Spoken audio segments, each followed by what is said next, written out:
प्रथम अध्याय। मेधा ऋषि का राजा सुरथ और समाधि को भगवती की महिमा बताते हुए मधुकैटभ का प्रसंग सुनाना। प्रथम चरित्र के ब्रह्मा ऋषि, महाकाली देवता, गायत्री छंद, नंदाशक्ति, रक्तदंतिका बीज, अग्नि तत्व और ऋग्वेद स्वरूप है। श्री महाकाली देवता की प्रसन्नता के लिए प्रथम चरित्र के जप में विनियोग किया जाता है। भगवान विष्णु के सो जाने पर मधु और कैटभ को मारने के लिए कमल जन्मा ब्रह्मा जी ने जिनका स्तवन किया था, उन महाकाली देवी का मैं सेवन करता हूँ। वे अपने 10 हाथों में खड्ग, चक्र, गदा, बाण, धनुष, परिघ, शूल, मुशुंडी, मस्तक और शंख धारण करती हैं। उनके 3 नेत्र हैं। वे समस्त अंगों में दिव्य आभूषणों से विभूषित हैं। उनके शरीर की कांति नीलमणि के समान है तथा वे 10 मुख और 10 पैरों से युक्त हैं।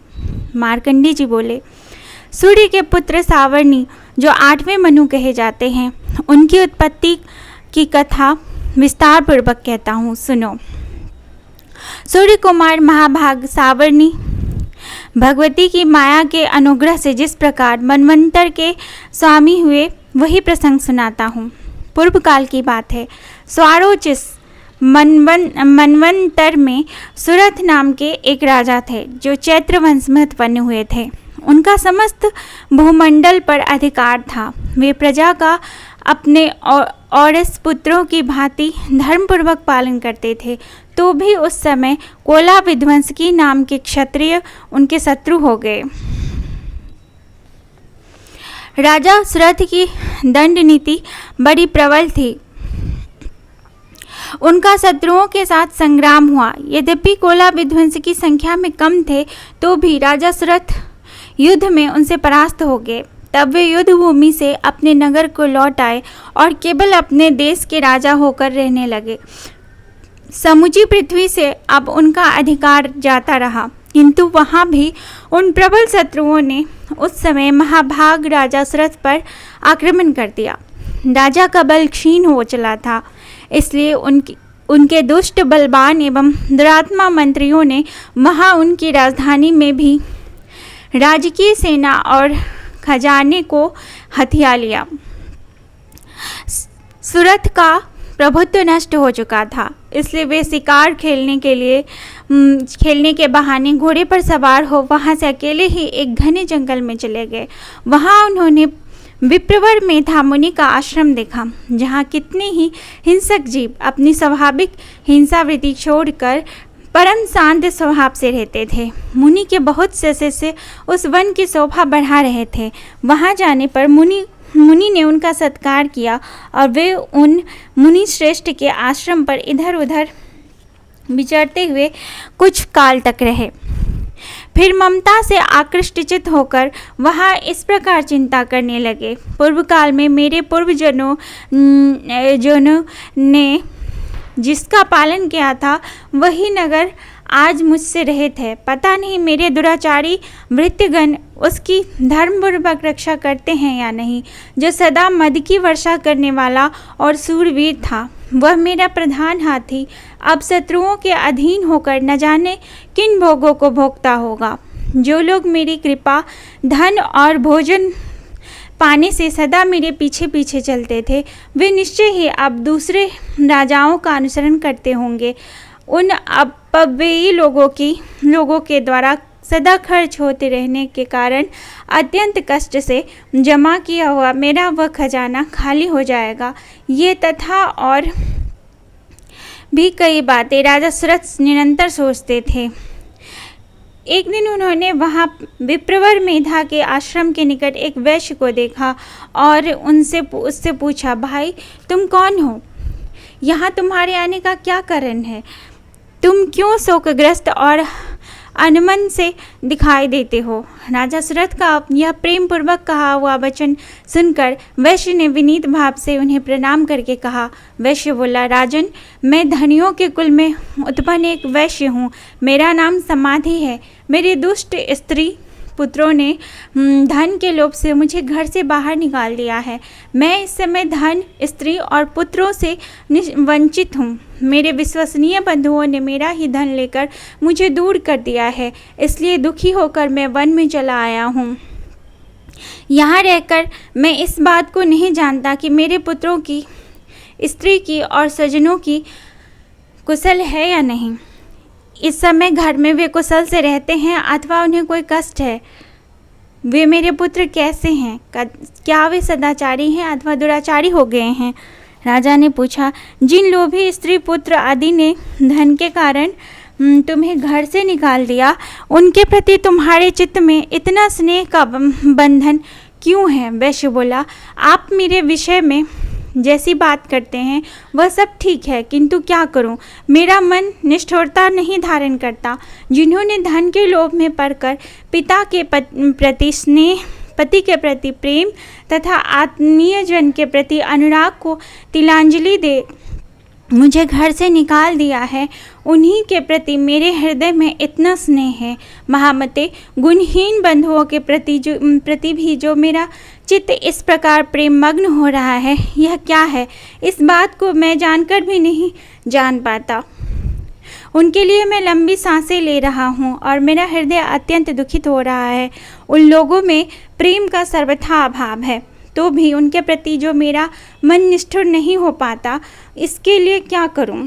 मार्कंडेय जी कहते हैं, ब्राह्मण तदंतर राजाओं में श्रेष्ठ श्रथ और वह समाधि नामक वैश्य दोनों साथ साथ मेधा मुनि की सेवा में उपस्थित हुए और उनके साथ यथा योग्य न्यायानुकूल विनयपूर्ण वर्ताप करके बैठे।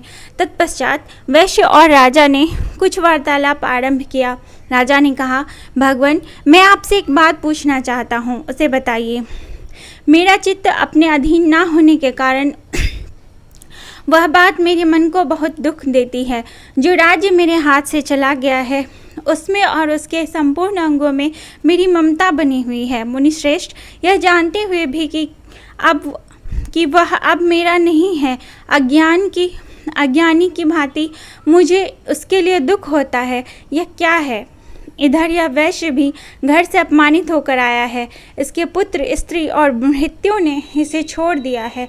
स्वजनों ने भी इसका परित्याग कर दिया है, तो भी यह उनके प्रति अत्यंत हार्दिक स्नेह रखता है।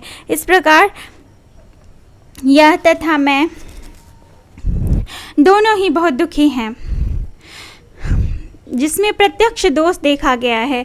इस विषय के लिए भी हमारे मन में ममता जनित आकर्षण पैदा हो रहा है।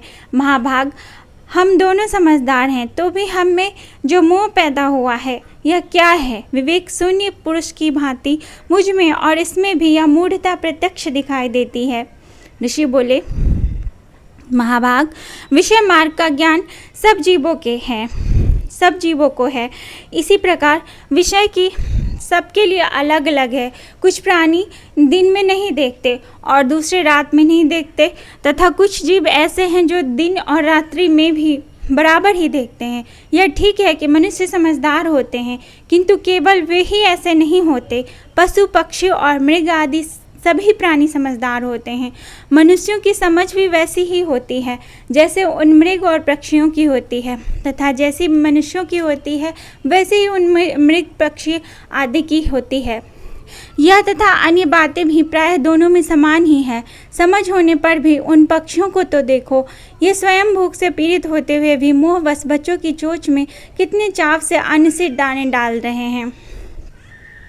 नरश्रेष्ठ, क्या तुम नहीं देखते कि ये मनुष्य समझदार होते हुए भी लोभवश अपने किए हुए उपकार का बदला पाने के लिए पुत्रों की अभिलाषा करते हैं?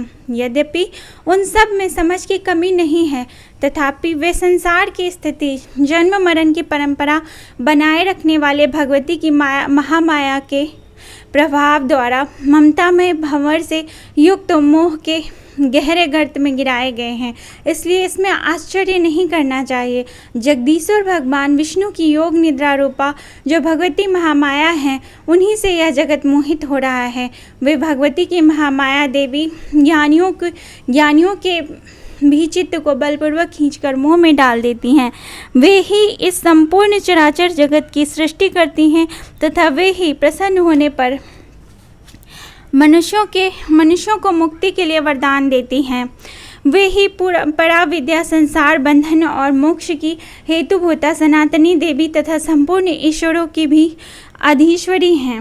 राजा ने पूछा, भगवान, जिन्हें आप महामाया कहते हैं, वे देवी कौन हैं? ब्राह्मण, उनका आविर्भाव कैसे हुआ तथा उनके चरित्र कौन कौन हैं?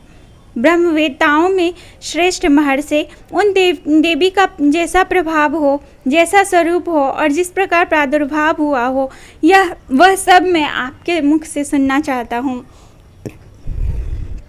ऋषि बोले, राजन, वास्तव में वे देवी नित्य स्वरूपा ही हैं। संपूर्ण जगत उन्हीं का रूप है तथा उन्होंने समस्त विश्व को व्याप्त कर रखा है। तथापि उनका प्राकट्य अनेक प्रकार से होता है, वह मुझसे सुनो। यद्यपि वे नित्य और अजन्मा हैं, तथापि सब देवताओं का कार्य सिद्ध करने के लिए प्रकट होती हैं। उस समय लोक में उत्पन्न हुई कहलाती हैं। कल्प के अंत में जब संपूर्ण जगत एकार्ण वन में निमग्न हो रहा था तथा सबके प्रभु भगवान विष्णु शेषनाग की सैया बिछाकर योग निद्रा के आश्रय ले सो रहे थे, उस समय उनके कानों के मैल से दो भयंकर असुर उत्पन्न हुए जो मधु और कैटव के नाम से विख्यात थे। वे दोनों ब्रह्मा जी का वध करने को तैयार हो गए। भगवान विष्णु के नाभि कमल में विराजमान प्रजापति ब्रह्मा जी ने तथा उन दोनों भयानक असुरों को अपने पास आया। जब उन दोनों भयानक असुरों को अपने पास आया और भगवान को सोया हुआ देखा, तब एकाग्रचित्त होकर उन्होंने भगवान विष्णु को जगाने के लिए उनके नेत्रों में निवास करने वाली योग निद्रा का स्तमन किया, जो इस विश्व की अधीश्वरी जगत को धारण करने वाली, संसार का पालन और संहार करने वाली तथा तेज स्वरूप भगवान विष्णु की अनुपम शक्ति हैं। उन्हीं भगवती निद्रा देवी की भगवान ब्रह्मा स्तुति करने लगे। ब्रह्मा जी ने कहा, देवी, तुम ही स्वाहा, तुम ही स्वधा और तुम ही वसटकार हो। स्वर भी तुम्हारे ही स्वरूप हैं, तुम ही जीवनदायिनी सुधा हो। नित्य अक्षर प्रणव में अकार, उकार, मकार, इन तीन मात्राओं के रूप में तुम ही स्थित हो तथा इन तीन मात्राओं के अतिरिक्त जो बिंदु रूपा नित्य अर्ध मात्रा है, जिसका विशेष रूप से उच्चारण नहीं किया जा सकता, वह भी तुम ही हो। देवी, तुम ही संध्या, सावित्री तथा परम जननी हो। देवी, तुम ही इस विश्व ब्रह्मांड को धारण करती हो। तुमसे ही इस जगत की सृष्टि होती है, तुम ही से इसका पालन होता है और सदा तुम ही कल्प के अंत में सबको अपना ग्रास बना लेती हो। जगन्मयी देवी, इस जगत के उत्पत्ति के समय तुम सृष्टि रूपा हो, पालन काल में स्थिति रूपा हो तथा कल्पांत के समय संहार रूप धारण करने वाली हो। तुम ही महाविद्या, महामाया, महामेधा, महास्मृति, महामोह रूपा महादेवी और महासुरी हो। तुम ही तीनों गुणों को उत्पन्न करने वाली सबकी प्रकृति हो। भयंकर काल रात्रि, महारात्रि और महामोह रात्रि भी तुम ही हो। तुम ही श्री, तुम ही ईश्वरी, तुम ही हिरी और तुम ही बोध स्वरूपा बुद्धि हो। लज्जा, पुष्टि, तुष्टि, शांति और क्षमा भी तुम ही हो। तुम खड्ग धारणी, शूल धारणी, घोर रूपा तथा गदा, चक्र, शंख और धनुष धारण करने वाली हो। बाण, भुसुंडी और परिघ, ये भी तुम्हारे अस्त्र हैं। तुम सौम्य और सौम्यतर हो। इतना ही नहीं, जितने भी सौम्य एवं सुंदर पदार्थ हैं, उन सब की अपेक्षा तुम अत्यधिक सुंदरी हो। पर और अपर, सबसे परे रहने वाली परमेश्वरी तुम ही हो। सर्वस्व रूप से देवी, कहीं भी सत्य असत रूप जो कुछ वस्तुएं हैं और उन सब की जो शक्ति है, वह तुम ही हो। ऐसी अवस्था में तुम्हारी स्तुति क्या हो सकती है? जो इस जगत की सृष्टि, पालन और संहार करते हैं, उन भगवान को जब तुमने निद्रा के अधीन कर दिया है, तब तुम्हारी स्तुति करने में यहाँ कौन समर्थ हो सकता है? मुझको, भगवान शंकर को तथा भगवान विष्णु को भी तुमने ही शरीर धारण कराया है। अब तुम्हारी स्तुति करने की शक्ति किसमें है देवी?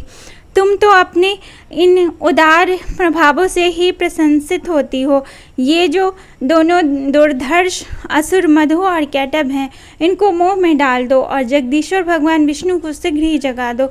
साथ ही इनके भीतर इन दोनों महान असुरों को मार डालने की बुद्धि उत्पन्न कर दो। ऋषि कहते हैं, राजन, जब ब्रह्मा जी ने वहाँ मधु और कैटभ को मारने के उद्देश्य से भगवान विष्णु को जगाने के लिए तमोगुण की अधिष्ठात्री देवी योग निद्रा की इस प्रकार स्तुति की, तब वे भगवान के नेत्र, मुख, नासिका, बाहु, हृदय और वक्ष स्थल से निकलकर अव्यक्त जन्मा ब्रह्मा जी की दृष्टि के समक्ष खड़ी हो गई। योग निद्रा से युक्त होने पर जगत के स्वामी भगवान जनार्दन उस एकार्ण वके जल में शेष नाग की सैया से जाग उठे। फिर उन्होंने उन दोनों असुरों को देखा। वे दुरात्मा मधु और कैटभ अत्यंत बलवान तथा पराक्रमी थे और क्रोध से लाल आंखें किए ब्रह्मा जी को खा जाने के लिए उद्योग कर रहे थे। तब भगवान श्री हरि ने उठकर उन दोनों के साथ 5000 वर्षों तक केवल बाहुयुद्ध किया। वे दोनों भी अत्यंत बल के कारण उन्मत्त हो रहे थे। इधर महामाया ने भी उन्हें मोह में डाल रखा था।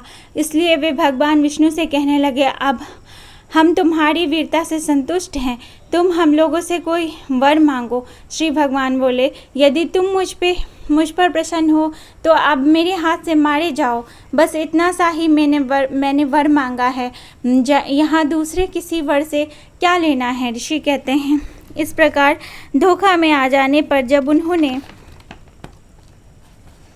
संपूर्ण जगत में जल ही जल देखा, तब कमल नयन भगवान ने कहा, जहाँ पृथ्वी जल में डूबी हुई ना हो, जहाँ सूखा स्थान हो, वहाँ हमारा वध करो।